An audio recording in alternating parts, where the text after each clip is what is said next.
Good morning, colleagues, friends, and partners. On behalf of the Center for Creative Arts at the University of KwaZulu-Natal, it's my pleasure to welcome you to the official opening of the 4th annual Jomba MASIHAMBISANE Dialogues. My name is Ismail Mahomed. I'm the director of the Center for Creative Arts.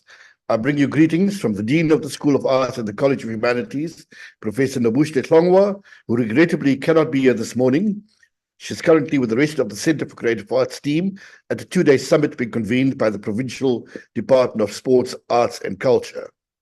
This wonderful initiative of the MASIHAMBISANE Dialogues, headed by the hardworking and visionary Dr. Lliane with a small band of professional experts and an advisory committee, was born at the height of the COVID-19 pandemic. It was at the time a response in some way to the challenges that we also experienced, the urgency to connect, to engage, to rediscover our humanity, our bonds. The online space became a dynamic platform through which we could respond. Here we are now, 4 years later, still finding incredible value to remaining in contact with each other and to continue the dialogue with each other. Whilst our existence on the online space is no longer governed by the national lockdowns from the pandemic, it remains dictated by other factors such as economic viability, minimization of the carbon footprint that comes with international travel, and of course, the many demands that need to be complied with in any kind of an event that one plans to plan as a live event. For us at the Center for Creative Arts, we remain delighted that this colloquium has advanced to its 4th edition this year, and we remain committed to dedicate and grow our resources commitment to the MASIHAMBISANE Dialogues. Perhaps a thought to consider for the executive or the planning committee is a hybrid event next year, with some of its sessions presented both live and live streamed. The Center for Creative Arts has for more than 2 decades remained at the forefront of presenting the country's leading arts festivals. Along with the Jomba Contemporary Dance Festival, which reached its 25th milestone this year, the Center for Creative Arts also presents the annual Time of the Writer Festival for the last 27 years, the Poetry Africa Festival for 28 years, the Durban International Film Festival for 45 years, and our youngest festival, the Artfluence Human Rights Festival, going to be 5 next year. But we are constantly cognizant that as the University of KwaZulu-Natal reconfigures itself to meet with the legislative requirements of the Higher Education Act, the prescripts of the Council for Higher Education, and other strategic agendas, our existence at the Center for Creative Arts will also need to make significant shifts from our traditionally and widely known identity as a producer of festivals, or how the work presented through the Center for Creative Arts can contribute to the university's core agenda of research, teaching and learning, knowledge generation, and the offer of experiential learning opportunities to our constituent communities. While the Jomba Festival for the past 25 years has been ideally located within the space of knowledge generation and intellectual engagement, the annual MASIHAMBISANE Dialogues is a significant add-on that amplifies and justifies our existence within a university environment and our obligations to both support and advance the work that the university intends to do. The question that we ask ourselves at the Center for Creative Arts each time after reflecting on the success of our programs is what more can we do to grow the MASIHAMBISANE Dialogues? The challenge that the Center for Creative Arts would like to offer Dr. Lutz and her advisor team is what about the introduction next year of a 3-week residency offered to a choreographer to have a safe and supported space funded by the Center for Creative Arts, and during which time the selected artist is given the opportunity to experiment, create, or respond to the provocation of next year's MASIHAMBISANE Dialogues. And this will then facilitate the opportunity that we want to at least have at least one of the events live during the MASIHAMBISANE Dialogues. This year's provocation for the MASIHAMBISANE Dialogues, Return to the Drum, Provocation in Contemporary Dance's Engagement with Traditions, Cultures, Memory, Hybridity, and Contested Identities, is fabulous. I'd like to also then remind ourselves that this year's colloquium is taking place at a time when one single word has dominated our discourses, engagements, informal conversations, and our activism impacts on our consciousness more than now than may have in decades. And that word is genocide. we're being witness to what the International Court of Justice has declared as a plausible case of genocide in which a people's traditions, cultures, memory, and identity is not only being contested, but is being systematically erased. I raise this matter here simply to place it in the back of our minds as we engage with each other, not only out of concern for those in the conflicted areas, but also out of a growing concern that in several Western countries, and in particular universities, theatres, and arts festivals, we are witnessing a growing silencing, censorship, and the defunding of artists and academics who hold an independent voice. How do we, as thought leaders and thought gatherers at this colloquium, respond not only to what the court has described as a plausible genocide, but also to the latter, which is about academic and intellectual silencing of the artist and the scholar? Before I close my remarks, I want to take this opportunity to express our most sincere appreciation to Dr. Lutz for her vision, her passion, and her absolute commitment to the Jomba project.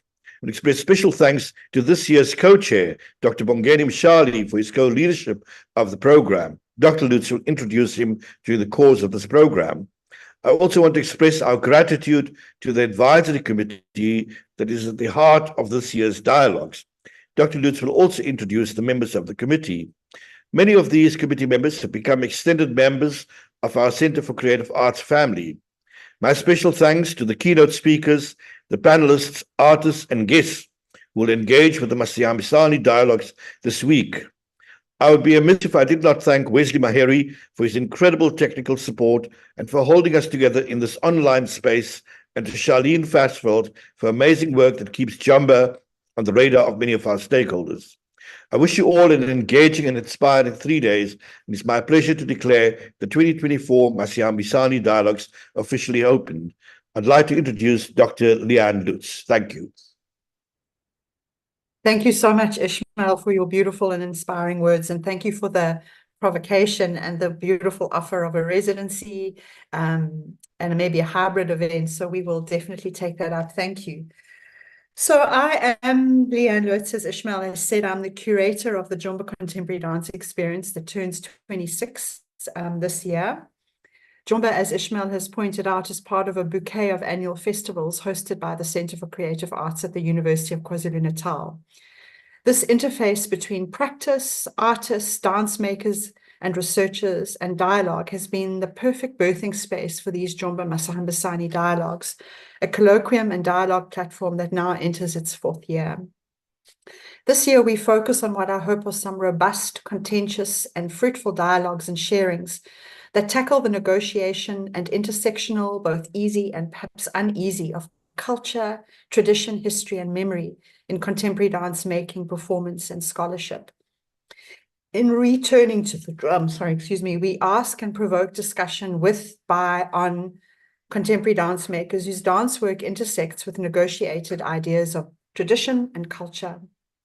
Of note is that in contemporary Africa, many choreographers are returning to the drum as a statement about identity and being, and we see dance makers drawing inspiration from their culture and traditional roots while pushing the boundaries of creativity.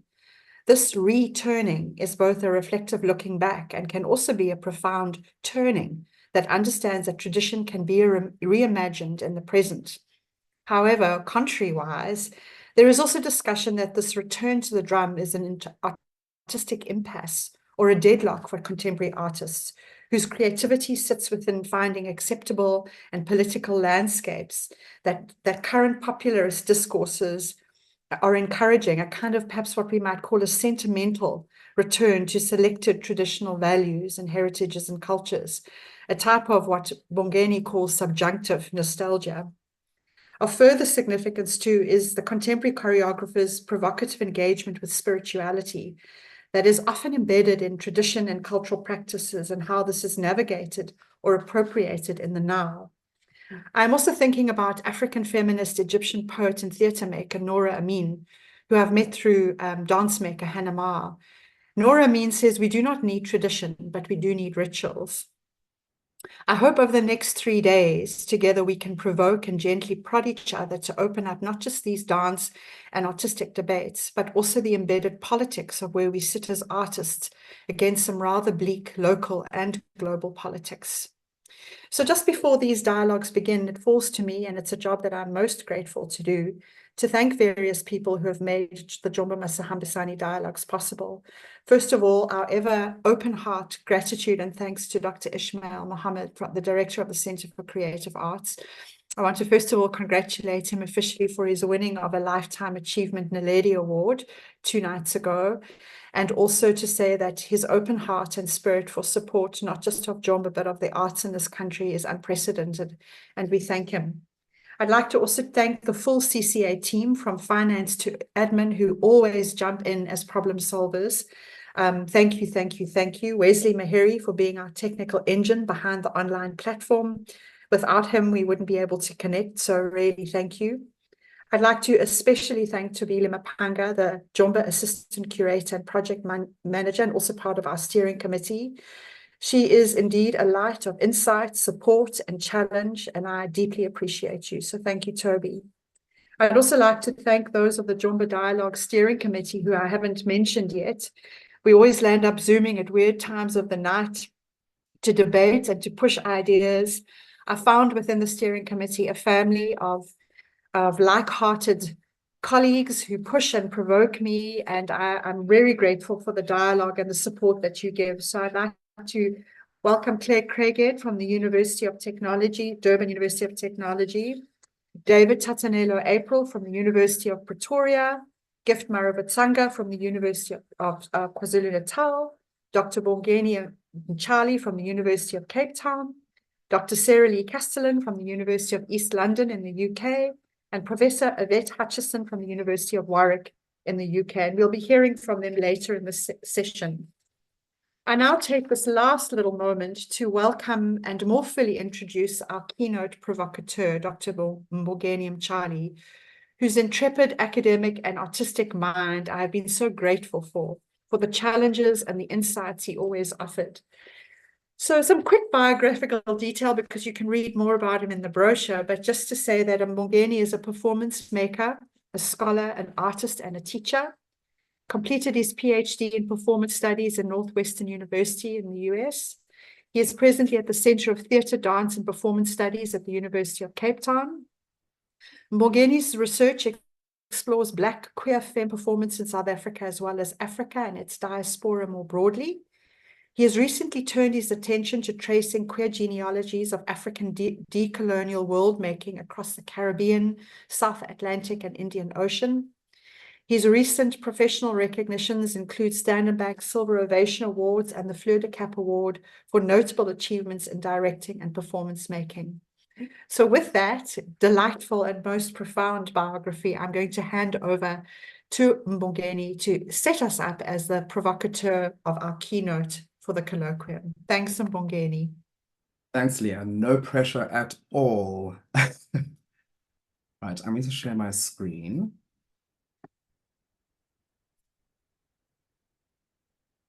Great. And my timer.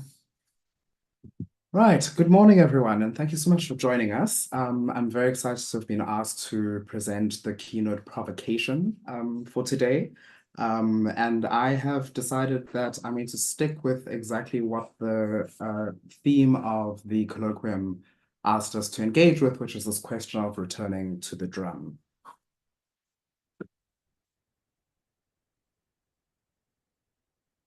In this talk, I explore the drum as a metaphor or concept for thinking about and through post-colonial modernity in the context of contemporary dance practice. My discussion will take place in 3 beats or movements. I will begin with a brief historical outline of the relationship between drums and dance. And then in the second movement or beat, I will turn to conceptualizing the drum in relation to post-colonial and anti-imperial politics of dance in order to trouble the meanings and implications of the invitation to return to the drum and the worlds that it evokes. I'll then close my discussion by gesturing towards the radical critical work that a reconception of the drum can possibly do. That is, to what the drum might instead teach us if we learn to listen to its rhythms differently and to hear them as an invitation to dance with rather than to. The drum. Drumming and dance are two art forms that have been intrinsically linked throughout human history. Their relationship is not just about movement and musical accompaniment. It is a profound cultural dialogue that spans millennia and continents, reflecting the very essence of human expression and community. The historical relationship between drums and dance bears testament to the universal human need for rhythm and movement. Across different cultures and epochs, drums and dance have intertwined to form a powerful means of communication and expression. One of humanity's oldest instruments, the drum dates back to prehistoric times, where early humans used rudimentary percussion instruments made from natural materials like animal skins and wood. These drums were not just used for musical enjoyment, though. They played a vital role in rituals, ceremonies, and communication. Dance, equally ancient, likely emerged as a natural response to the rhythm and cadences provided by early drumming. Archaeological evidence in ancient rock art depicts scenes of communal dancing around fires and during hunting rituals. Among these early human societies, it is clear that dance was not merely a form of entertainment, it was a method of storytelling, a way to pass down traditions, and a means to unite communities. As we traverse through history, we see this connection deepen and evolve. In many African cultures, for example, drums are central to both everyday life and special ceremonies. The djembe drum, which originated in West Africa, is particularly significant. It is said that the djembe's name comes from the Bambara phrase, Ankeje Ankebe, which means everyone gathered together in peace. This highlights the drum's role in bringing people together. The rhythms played on the djembe are often intricate and polyrhythmic, providing a foundation for the traditional dances that are both vigorous and expressive.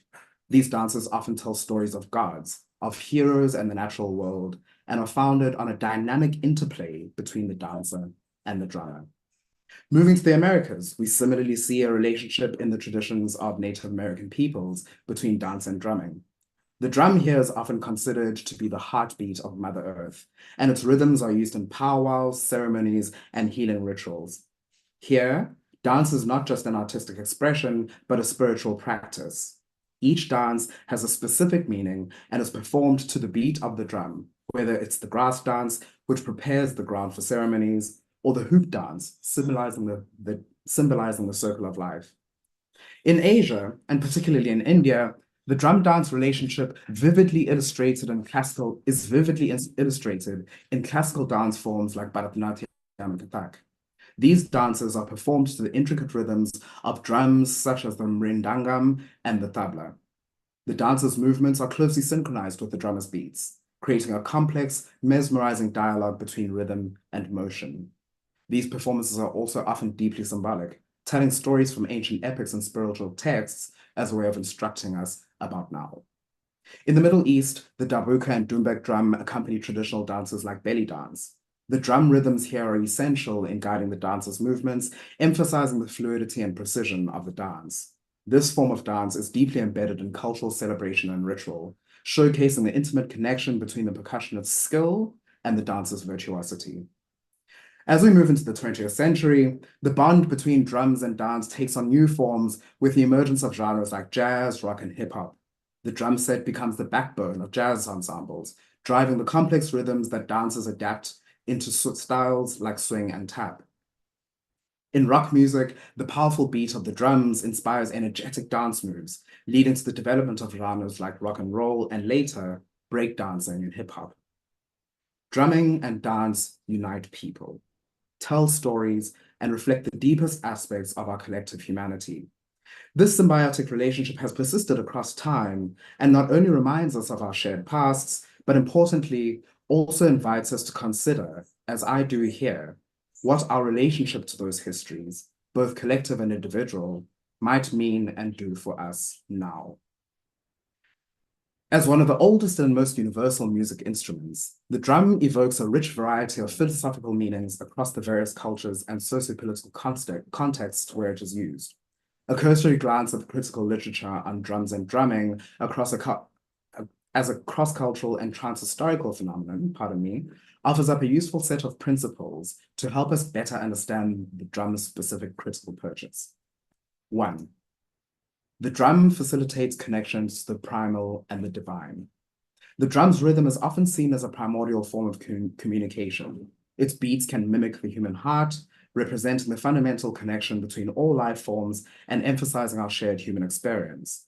In many cultures, as I've noted, drumming is used in rituals to connect with the divine or spiritual realms. The repetitive rhythms can be used to induce trance states, facilitate spiritual journeys, and communication with deities or ancestors. This aligns with the philosophical notion of music as a bridge between the human and the transcendental. The drum marks time and being in time. The drum attunes us to the workings of time. Its rhythm provides structure, marking the passage of time through beats and patterns. Given its capacity to mark and pattern our experience of time, the drum and keeping time can be taken to symbolize the structures that determine the nature of our existence. It draws our attention to the rhythms of life, as seen in rituals that align drumming with seasonal or life cycle events. Thirdly, the drum underlines existential presence. The act of drumming is inherently present-focused, requiring the drummer to engage fully in the moment, much like the dancer who is moved by the drum's music. This reflects existential themes of being in the moment and the authenticity of experience.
Hi, everyone. I think Mbongeni is frozen. We're just going to re-find him and ask him to rejoin. If you can all just be a little bit patient. Oh, there he is. Hello. Sorry. I'm not sure where I lost you, but I'm going to connect to my PowerPoint again and continue from there. Sure. Community and unity. Right. So as I said, the fourth principle. The drum represents community and unity. As a communal activity, drumming brings people together in synchrony. This can be seen as a metaphor for social harmony and collective identity, where individual contributions or beats work together to create a greater cohesive whole. The participatory nature of drumming circles, for example, fosters a sense of belonging and shared purpose, highlighting the importance of community in human existence. Fifth, the drum animates rituals and processes of transformation.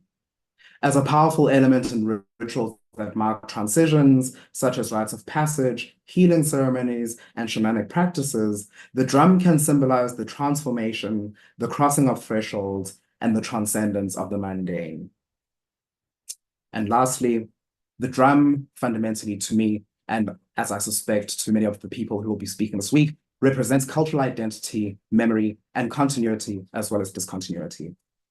Drumming and the various practices that it underscores carries deep cultural significance and is a repository of collective memory and identity that can evoke cultural pride and continuity with ancestral traditions. In essence, the drum is not merely a musical instrument then that accompanies the dancer, but is a profound symbol that encapsulates various aspects of human existence, from the most personal and immediate to the most communal and transcendental. This is what I intend to evoke in my usage of the drum in this talk, and in my head, it's with a capital T and a capital D, as a set of concepts attached to the scenes of cultural production that the drum participates in. The drum is culture. The drum is history. It is an epistemology, a way of knowing through the body that animates and sustains our collective mythopoetic imagination. But what imperatives does this conception of the drum as culture and history imply? What investments does it disclose?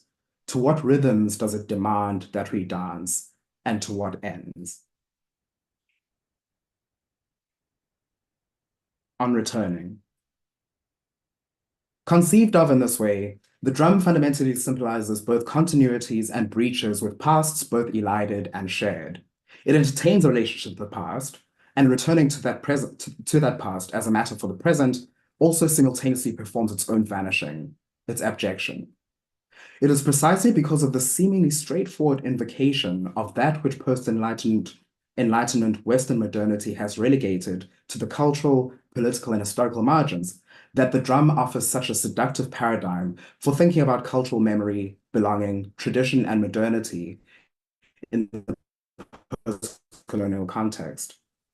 Set against the backdrop of Western imperialism and violent erasures, there is an undeniable and necessary value in a recovery and embrace of the traditions, practices, and knowledges that the drum symbolizes. To me, then, the question of returning to the drum is less of a conundrum of whether we should return than it is of how we return and what we return to.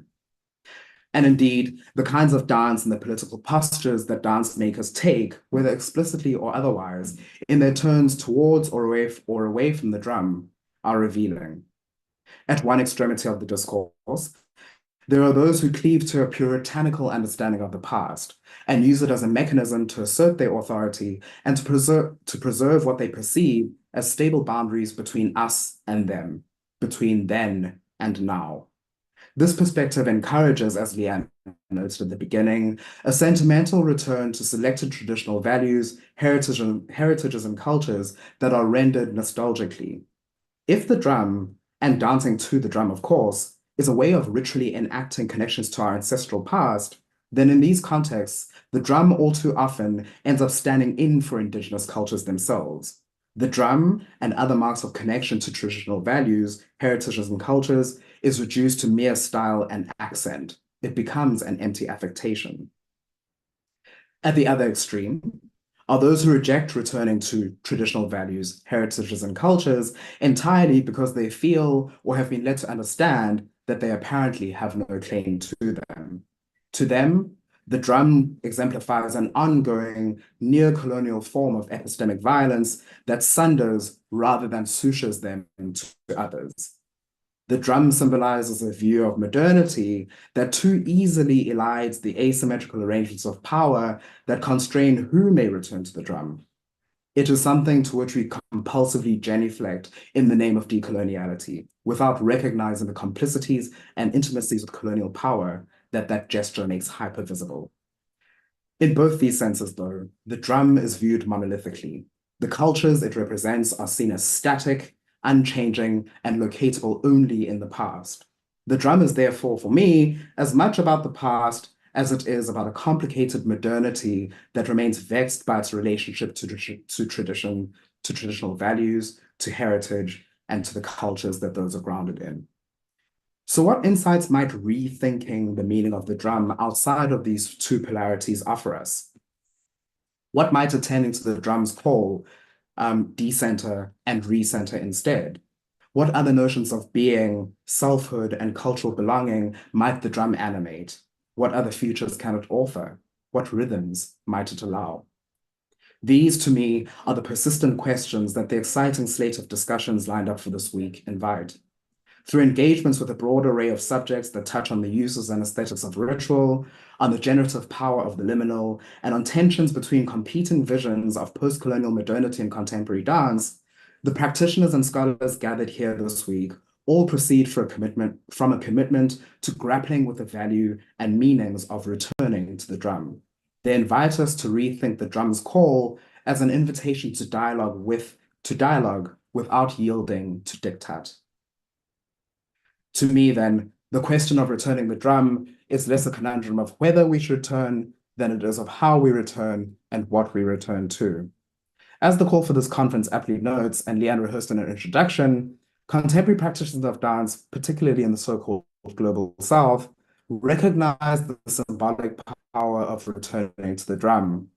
Framed by contemporary imperatives to ameliorate colonial erasure and its epistemic violence, the drum in this context is necessarily concerned with the future as much as it seems to be concerned with the past. For these contemporary practitioners of dance, returning to the drum, and I quote again, is a statement about identity and being. And we see dance makers draw inspiration from their cultural and traditional roots in pursuit of new and engaging modes of creative expression.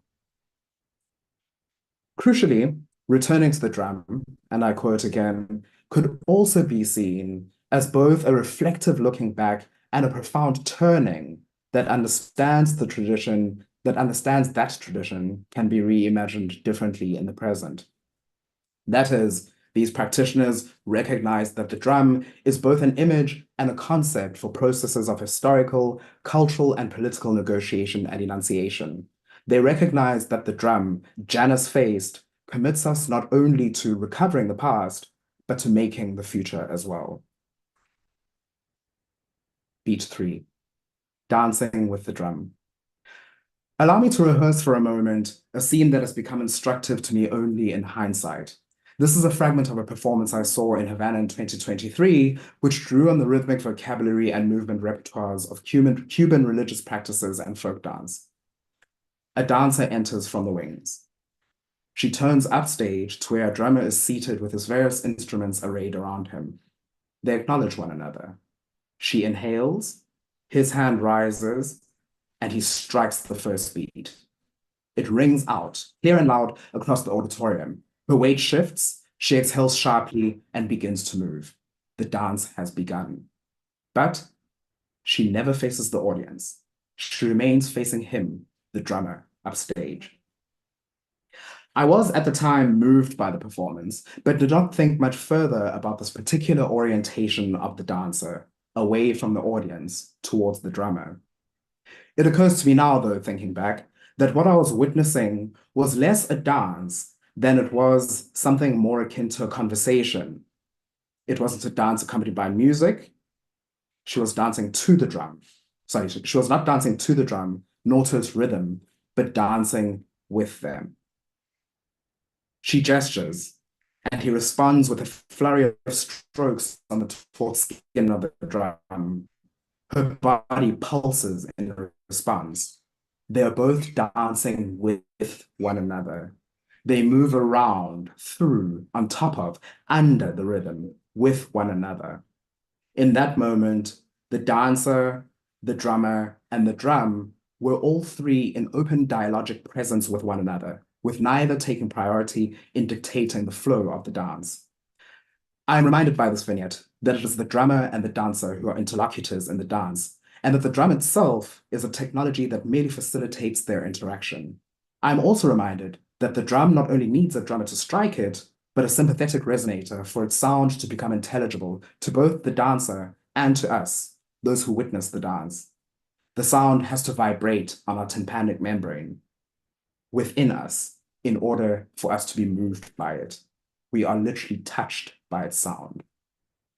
At the risk of exhausting my already overburdened metaphor, my closing thoughts return to where I began, a coda, if you will.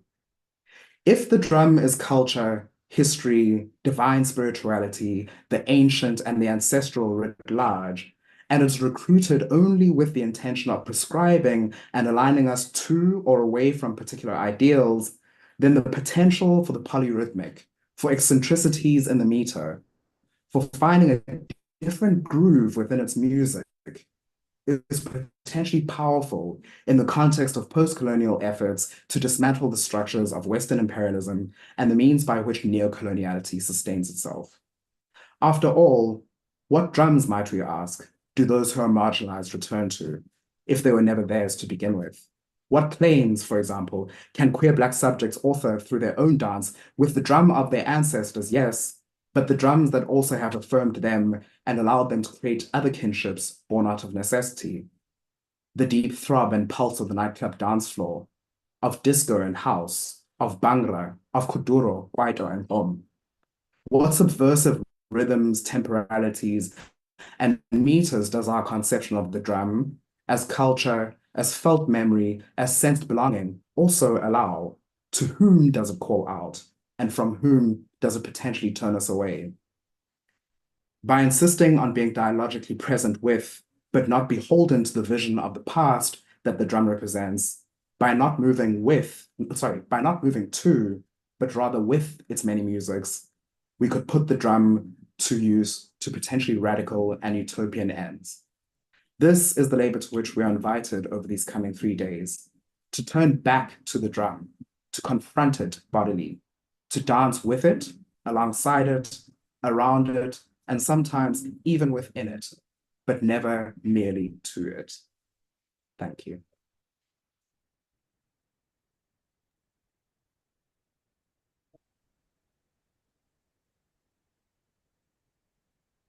Thank you, Mbongeni. Incredibly provocative and really beautiful. I'm sort of struck immediately by this concept of turning that you seem to articulate so profoundly, that the returning is also a turning, a looking forward and a looking back. And I particularly love the provocation of how we return and what we return to.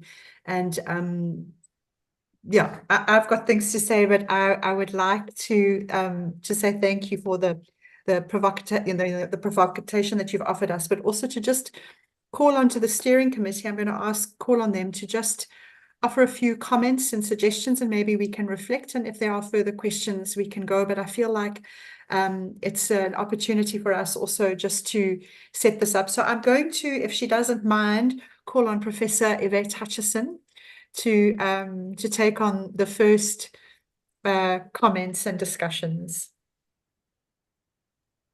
Okay, thank you so much, Lliane and Mbongeni. I think, like Lliane, I'm very inspired by the paper that you've given, incredibly rich, and loads of thoughts going through my head as I think about it, in terms of how you've nuanced the drum, the place of drum, both as a symbol and as actually a facilitator. So beautiful.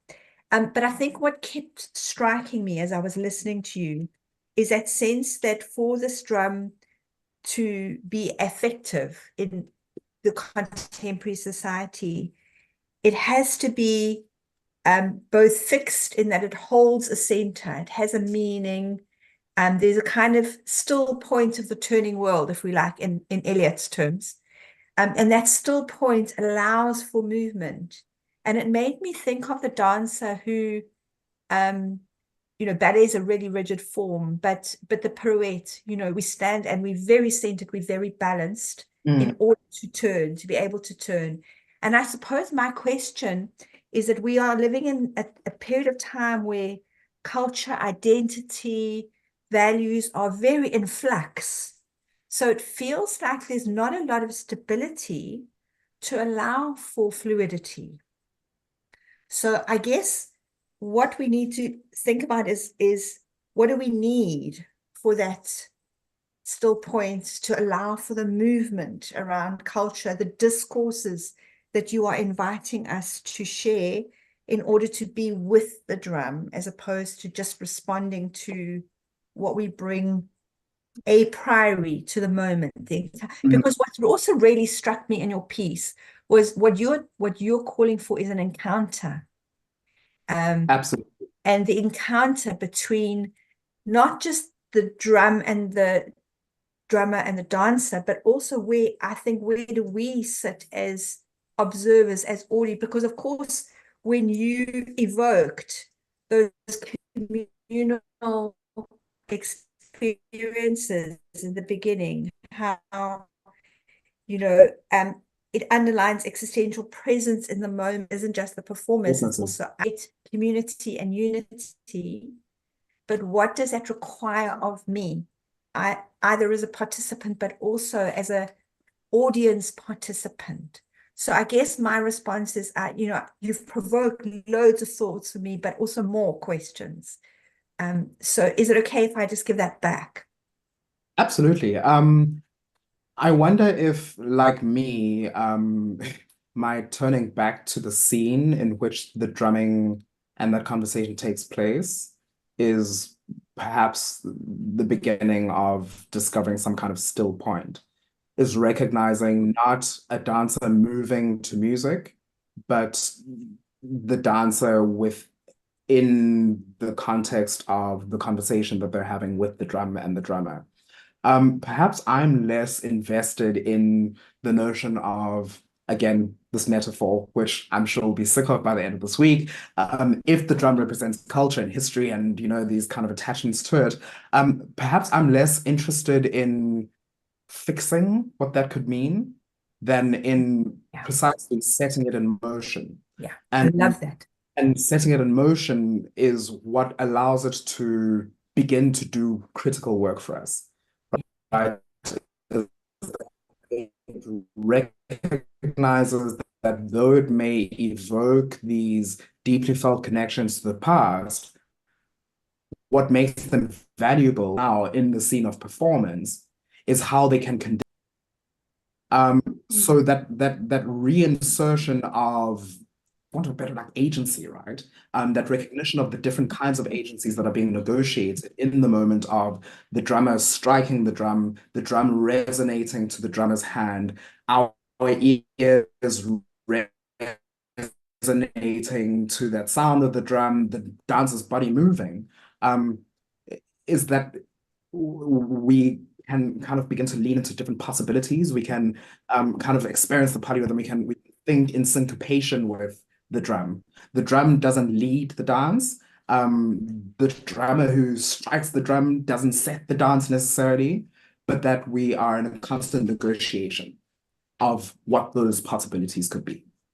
Put differently, it is less about foreclosing what could potentially occur there than about busting it wide open, precisely to allow for other capacities, for other energies to enter and animate our connections with one another. That's beautiful. And it also is a way in for me. So that allows for that opening of different audiences also to experience it from wherever they're coming. So that opening up is an incredibly positive and exciting possibility that you set before us, Mbongeni. Thank you so much. So I think I'm going to pause and allow somebody else to have the space.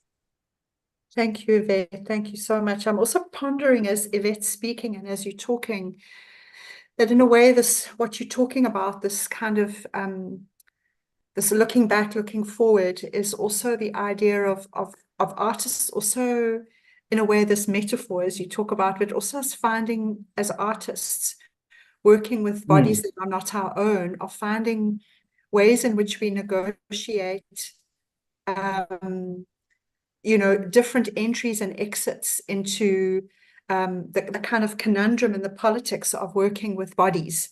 In a way, it becomes like a metaphor of kind of shared narrative and I really like the idea of moving away from that monolithic notion of how culture and tradition and particular political rhetoric can fix the idea of tradition or culture. A particularly sometimes nostalgic memory of the past was wonderful, and if we were to different methodologies of working with each other, which I really love. So yeah. No, and that return to a kind of nostalgic figure of the past is ironically it can be violent in and of itself, right? Is that it ends up ironically partaking in the very kind of coloniality, right, that it is supposedly arranged against. Whether that's because, tradition writ large is used to militate against, Black queers within Black culture, the assertion that queerness is a foreign invention, that it emerges from the West, and all of those ways of producing boundaries, and or rather demarcating the boundaries, and keeping the gate about who can enter and who can exit, who can even approach the drum. or claim it. Is all a function, I think, of a nostalgic figuring of that history that refuses to accept those traditions and histories as living indexed. They're always in forward motion, being negotiated, being reconstituted according to the needs and conditions of the time. So yeah, ironically, in kind of producing this image of the pre-colonial past and kind of repristinating it as if it doesn't evince the same sort of things that we are vexed by now, is a complete inversion, if you will, of the ethic from which that position presumably proceeds. And I think it's particularly excited by what you've offered us, but it's also particularly provoking, as you say, around gender, the idea of returning to a monolithic notion of culture is can be very vital. Where do we situate? And I think in a way, I'm thinking of, Bardotti's kind of post-human stuff. It's sort of resonating in my head, the idea of moving beyond binaries. And so I really love the idea of dancing with, because it's a real deconstruction of a binary. So, okay, I'm going to ask, I'm going to hand over to Tobile Mapanga to offer us some comments and just some thoughts. Good morning, everyone. Mbongeni, congratulations. That was beautiful. Yeah, I think from the very beginning we were all very excited about this topic, but it's so nice to hear such a rich kind of sharing of also different cultures, different spaces and places.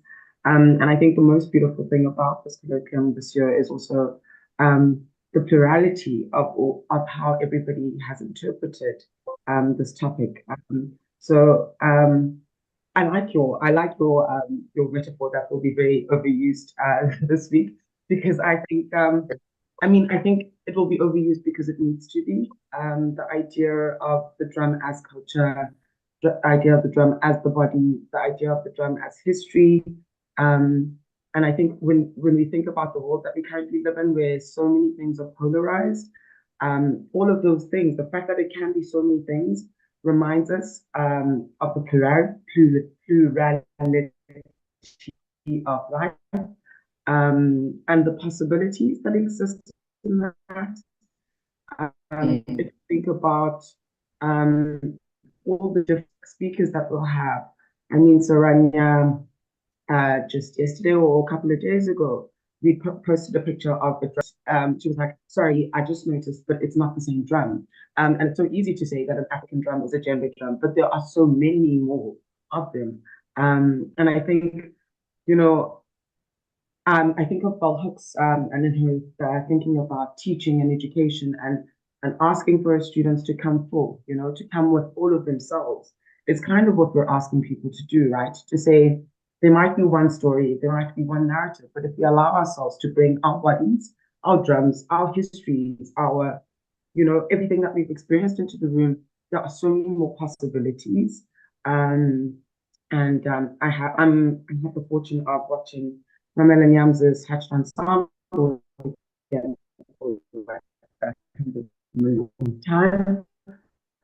And she gave a really beautiful talk back, because I was just really interested and for having seen so many performances of it in South Africa, having seen a performance of it in Mozambique, everybody gives a standing ovation because it is an excellent work, but everybody responds to different things. Everybody responds very differently to the shift in the music. Everybody responds very differently to the ballet part and the more African part. She really teases at all the nuances that exist. And in the talk back, one of the things that she said, and it sat with me, is that, we can't put one thing over the other. And she's not trying to compare them, but she's trying to say that there's space for everything. And so the ballet that she was forced, well, not forced to do, but that she did, but her body was always forced into these tiny boxes and been critiqued in a way. Just because our bodies might not look the right shape or feel like they can do the right things, it doesn't mean that that's the only thing that we should be able to do, and that our bodies can in actual fact, traverse. So this idea also of continuities and discontinuities. Sorry, I have so much like going through my head. But also this idea of like that history is something that's static or stable, or culture is that. I mean, the evolution. I love that we have a conversation this year about TikTok, how TikTok has affected these things, and you speak about the dance floor, and you speak about disco and house, and all of these musics come from spaces where the bass or the drum or the beat is so necessary. And in all of us evokes so much, it awakens so much. So yeah, I mean, I've got stuff all over, flux, polarity, stillness. I mean, all these ideas are just so amazing. But also loving the idea that it is a possibility for us to push boundaries, to really go into spaces of creativity, to explore each other, and to collaborate rather than to think that one can be prioritized over another, or that one is more important than the other. I'm very excited. I'm very, very excited about this colloquium, and the idea also of the drum as technology, because that's often seen as something so new, but it's so ancient if we think about where we are in the world and where we began. So thank you very much. Thanks, Toby. Thank you, Toby. I don't know, Mbongeni, if you want to say anything, or you know, you want to respond in any small way. No, I mean, I'm Toby, like me, has multiple kind of fireworks going off in multiple different directions. But I think perhaps I didn't emphasize this in a way that was helpful or that allowed us to be caught. It might have even happened in the moment when I dropped off. But all of these things that you've kind of named, these surges, these movements conceptually around, but also in very practical ways, right, around the drum, to me lead to this idea of the interface as a kind of asking for a dialogic co-presence, right? That when we allow ourselves to be together and to enter into dialogue, that we become fully present in the embrace of that moment, that we become intelligible to one another and conversely to ourselves, through that kind of refracting, that, you know, the kind of and re-territorializing simultaneously that happens in those moments where we claim everything, but hold very lightly on to it, because we know that you may need to let go of one thing in order to pick up another, and that there's something creative in allowing that to happen. 100%. I love that, holding lightly also, you know, and not really gripping, because I think sometimes this is what we like to do, or maybe this is the problem that we're existing in, is people wanting to hold so tight, to think people don't serve us, don't serve us anymore. Beautiful. I think also I'm just sort of struck by, you know, Chandra Mahanti, the woman who wrote that beautiful book years ago on third world feminism. She spoke about the fact that there was no possible meeting, but we could imagine communities in a moment. And this concept of an imagined community requires a light holding. It's really beautiful. Thank you, both of you. I'm going to ask David April if I know that he's teaching, so I'm not sure if he's with us. David, are you here? Oh, yay. I am. And then I'm going to be very, very brief. Mbongeni, where you talked about we don't need traditions, we need rituals. And I think that's going to be the basis of my discussion, like in about half an hour with Dada, where we delve deeper into it, to what extent that informs our state of being. So really, really listening to all of that, for me, that was a provocation in itself. And then a nice intro to what we will be talking about for the next hour or so. So thank you very much for that.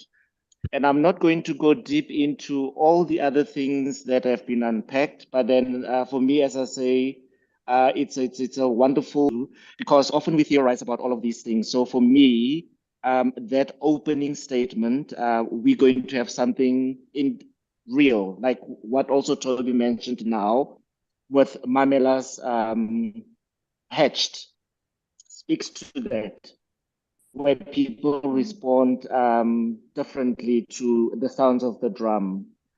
What informs that you're going to be in a particular state of being. So, so all those layers and then all those sub themes, for me, I'm hoping to just unpack some of those in real life, so that it's not just about theory, because I struggle sometimes when it's up here, where it's all about like, the cerebral rather than like, making it real. So for me, it's all about embodiment. It's all about understanding what we're talking about and then how we apply it in everyday life. Thank you, David.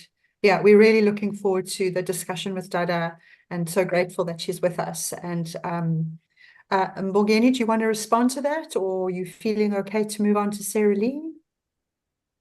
I'm happy to move on to Sarah Lee. I will, I say that and then I start speaking anyway. We need rituals, not traditions. I didn't explicitly say that, but thank you for that synthesis, I think, of those ideas. I think maybe that's actually what I was reaching, is recognizing that ways of negotiating, of playing in the presence of one another, and not these rote formulaic methods of approach and encounter. So that's actually, it's a quote that I made at the beginning. It's a quote from the Egyptian feminist poet and playwright, Noura Amin, who works a lot in ritual. And it was her said, we do not need traditions, but we do need rituals. It's very beautiful. It's provocative. Yeah. Sarah Lee, welcome. And just some words. Sure. I mean, I'm gonna play on words because I'm so inspired by Mbongeni, and like I feel like there's reverberations going on now around the things that you've been saying, and I also want to like thank you because you're so carefully articulated and what your thoughts, but like I felt like I was held in the rhythm of your delivery. Because also I am a white South African and a woman, and there's an uneasy relationship that I do have around the drum, because I think, that kind of thing of growing up in South Africa and being really removed from local culture as such, although I lived on a farm for a while, so that helped me a lot. But your talk really, it offered me like a pathway to find what I think for especially a white South African and then someone of European descent, we're so far removed from our or the notion or concept of the drum. And you gave me a way in to be able to start thinking about that connection, because I think the drum belongs to all of us, but we've had various kind of removals from that concept and that feeling, and then obviously with colonialism and imperialism, it really was, the West and Europe trying to remove other cultures, in very, very violent ways from the drum. And picking all up what Toby said around how the drum, and you as well, Mbongeni, around the polyrhythmic. So I think the beauty of the drum is it can hold so many conflicting things at the same time, and especially in a world today where there's this kind of drive for polarity, and with current situations and so on, like there's a good side and a bad side, and I think the drum enables that kind of swirling, almost like that dancing around the drum. So with all of that, I don't know if I'm doing that thing that PhD students sometimes do where they go like, oh, I don't have a question, they all comment, but it's because of the reverberations that I'm feeling and like, I think, trying to feel my way out. But your paper just also got me thinking about, we talk of the skin of the drum, so there's already that kind of, it's bodily. And then I was thinking, one of the first things is when a baby is born and, the first thing, the mother, you know, holds it to the chest to feel that rhythm, all right? Because it's had a different sense of rhythm being, you know, being inside the womb. And then whoever the other parent is in some way also holds the baby to like have that skin contact when we think about drumming, the skin. That's right. Yeah. Yeah, and then to make that kind of connection. So I think, you know, it's not just your papers really inspired me to think about, like, it's not just a physical thing, but it also is a physical thing in terms of our relationship to it. So like a PhD student, no questions, just comments and ideas, which I think is good for a paper to have that reverberation. So thank you. Thank you for resonating. I think that's one of the invitations, right? Is this idea of dancing with rather than to. And that's a mode of resonating, is a question knocks on and leads to other questions, other inquiries. Yeah. I was thinking something that's just flown out of my head around the drum. Oh, the drum as body, the drum as a body that has skin.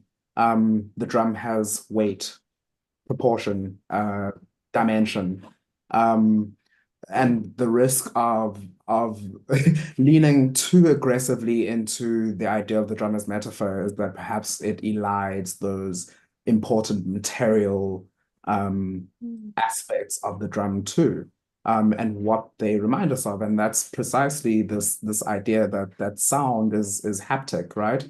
That the act of beating on the drum is a way of connecting us to one another, but in manifestly physical and material ways. And that then those become the beats, the rhythms, right? That turn us towards one another, and that help us to establish a sense of one another relationally. And one another, I'm including the drum as an other in that conversation, as a technology, as something that facilitates.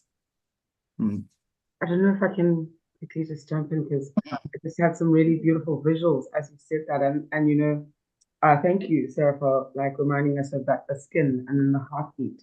But like, if you think about like music, if you play it at a certain volume or whatever, it starts to move things, right? And so that's this idea of like a butterfly flutters, or like a drop in the water, and all these ripples, the possibilities of shifting the whole world just by like one thing, of allowing to yourself to almost respond to something, you know, allowing yourself to be moved, allowing yourself to engage, and then the idea that you were also bringing up, Mbongeni, of you gave us the example of the drummer and the dancer, and how the dancer never turned to the audience but kept responding to the drummer, and how we as audiences then respond to that, and what we take home with us when we then start to tell these stories or share these moments with each other. Such like great images of how in life this is constantly and continuously happening. And sometimes we almost shut it off, you know, instead of thinking that even in our very first moment, that is the most natural and basic thing to do, to put somebody onto your skin, to listen to that drum, and then to know that life exists. That moment with the dancer facing the drummer, I realize is probably not even unique, and it does form a part of many kind of indigenous African and, you know, global South dance practices, is that the dancer confronts the drummer and the drum and the dancer are in conversation. But I think it struck me because I rarely see that outside of non-formally performance contexts. But this is in a theater with an audience, where I think the anticipation is a specific orientation of the dancer to us, right? We're witnesses, but we're witnesses who demand to be seen witnessing.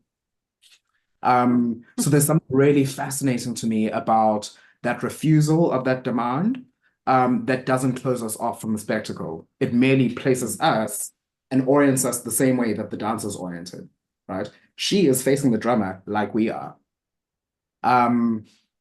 So it's less a turn away from us than it is a turning towards the drummer that asks us to recognize that through that we are also connecting and that we can continue. And displaces all the display mechanisms of theatre, which is really profound and beautiful, as we all of us are journeying to find new ways to conceptualize this idea of the male gaze, the queer gaze, the white gaze, and that proscenium arch. It's a very profound and beautiful provocation for us.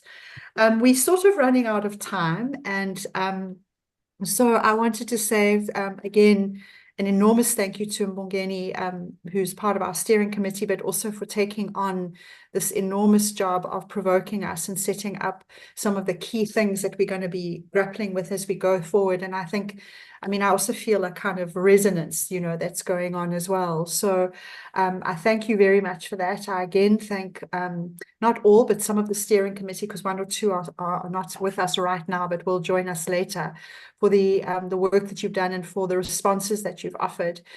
I think it's a very rich debate and that will go on, and so thank you for that. Also, as I, you know, if there's any, I don't know if there are any questions, I'm just kind of looking in the chat. Smangaliso Ngwenya, I'm just going to read the comment that he's put. I think it's really beautiful. With rather than to also, in my observation, speaks to the constant beat of the human anatomy, which also in itself has different centers of drumming, the heartbeat, pulse, the rhythm, and the sound of blood. The drum exists in the human anatomy as well. There's also an added drumming that exists between the world of the moving body and the physical drum. There is a beat that exists past the heard beat and the felt beat, reverberations of pulses and layers beyond the evident drum sound. Just thinking through a few things. Thank you. It's incredibly beautiful. Smangaliso, also an incredibly profound performer who's had, in his own way, makes work, but has also had the opportunity to be working with someone like Vincent Mansui.